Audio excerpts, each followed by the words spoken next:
Bonjour, comment choisir entre quelon et con avec ces deux orthographes?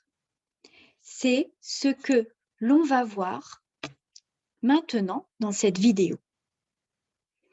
Ces deux formes, quelon et con, sont toutes les deux correctes. Mais pourquoi dans certains cas ajoute-t-on un L apostrophe?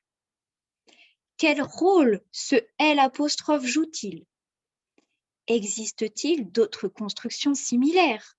Et surtout, existe-t-il une règle précise d'utilisation?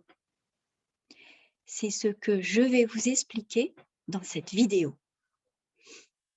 Concernant ce L apostrophe, vous allez être certainement déçus, mais il n'existe aucune règle obligatoire à suivre. Cependant, son utilisation est recommandée par les grammaires modernes dans certains cas. C'est ce que l'on va voir. Il est important de savoir que ce L apostrophe est appelé consonne euphonique. Cette consonne a pour rôle de faciliter la prononciation dans certaines constructions de phrases.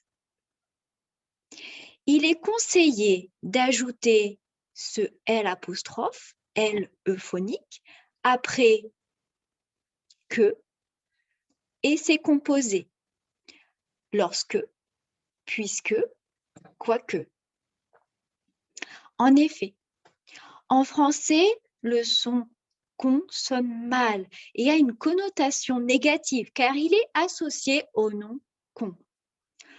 Le nom con est un mot vulgaire utilisé généralement comme insulte dans les pays francophones. Il désigne une personne stupide, désagréable, naïve. Il est donc préférable d'écrire, par exemple, ce que l'on dit plutôt que ce qu'on dit, pour éviter ce son malsonnant. De plus, toujours pour éviter ce son, il est recommandé d'utiliser le L euphonique après que s'il est suivi d'un verbe commençant par le son con. Par exemple, il vaut mieux écrire ce que l'on comprend au lieu de ce qu'on comprend. Vous l'avez compris, on utilise long L apostrophe ON pour des raisons euphoniques, pour faciliter la prononciation de certaines suites de mots. Ce L apostrophe est devenu une consonne euphonique pour rendre la prononciation plus douce. J'espère que cette vidéo vous aura aidé. À bientôt!